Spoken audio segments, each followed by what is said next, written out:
know your tribulation and your poverty, but you are rich.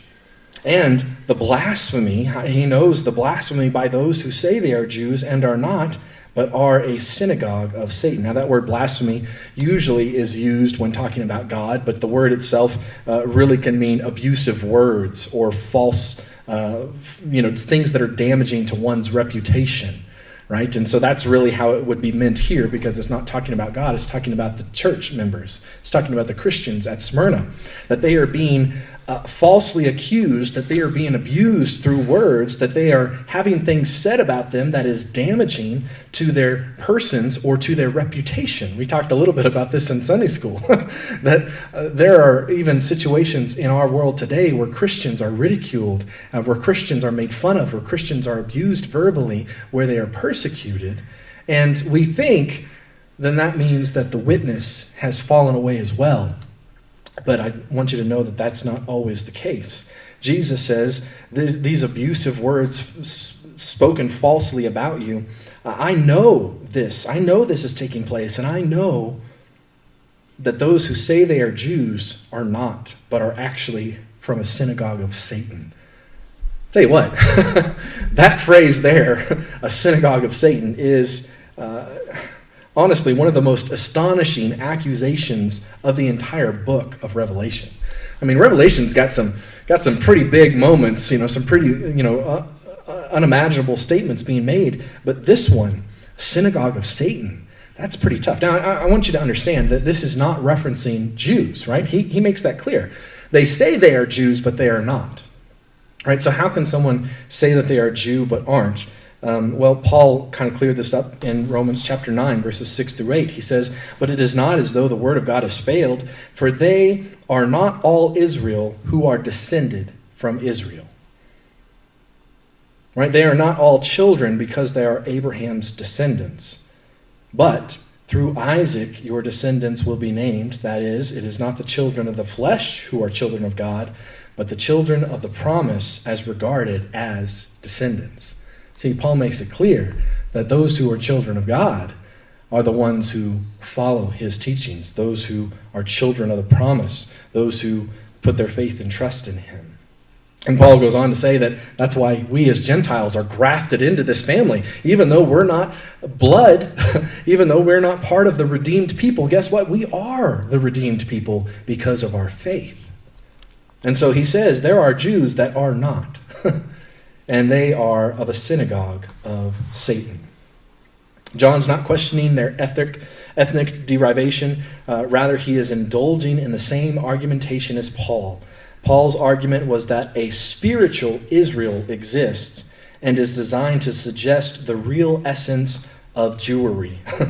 The business of being the people of God is not bound up in ethnic division, but with spiritual obedience to God. That's essentially what's being said here. These people are not Jews. They're not God's chosen people. Even if they have the blood, they don't have the response. They don't have the practice.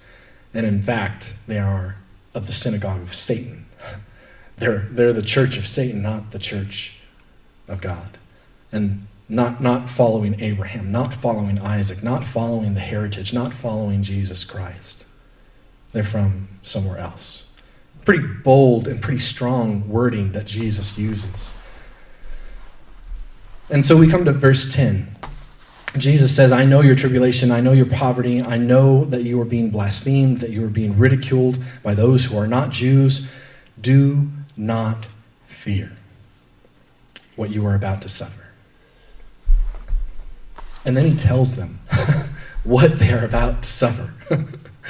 Don't fear this, but let me just explain it for you. And this is what he says. He says, "Behold, the devil is about to cast some of you into prison, so that you will be tested, and you will have tribulation for 10 days. Be faithful until death, and I will give you the crown of life." Do not fear. Usually a statement is said, and then it's followed by "because," right? So we see this all the time in the Bible. Do not fear, for I am with you. Do not fear because I am God, right? This is usually what the Bible has said in the Old Testament. Don't fear, but, be courageous, be strong and courageous. And yet here, it's just do not fear. Simply do not be afraid. I think many people find relief from fear by focusing on the good that is to come. Right? We just kind of talked about that. Jesus presents this to the church at Smyrna. I know your tribulation, I know your poverty, but you are rich. Don't forget about your richness in the midst of your poverty. But when it comes to fear, in this instance, he doesn't give them anything to look forward to. Even though they know within themselves, they know eternity is just ahead of them, but in their lives here and now, they may not have light at the end of the tunnel. Right? We tend to think all the time that there's light after the darkness. There's a light at the end of the tunnel. There's the sunrise after the darkness. There's sunshine after the rain, right? We make songs about it and all this. That's our positive thinking. And yet here, Jesus does not give anything positive for the church at Smyrna. He simply says, do not fear what you are about to suffer. He does ultimately give them some positive things, but those positive things are all eternally focused. He never gives them something positive here and now, right? When Jesus spoke to the disciples, he says, remember, if the world hates you, it hated me first, right? You will have trouble in this world. That's what Jesus said. But there is this hope that good things can happen too. And yet here with Smyrna, that hope isn't necessarily presented, not for this temporal life. I think this is very important for us as Christians to remember, because usually what churches, what pastors, what preachers will present to Christians is, guess what? You have God in your life, and so no matter what difficulty you are going through, He's going to get you through it. And we think about that not in terms of eternity. We think about that in terms of our temporal lives.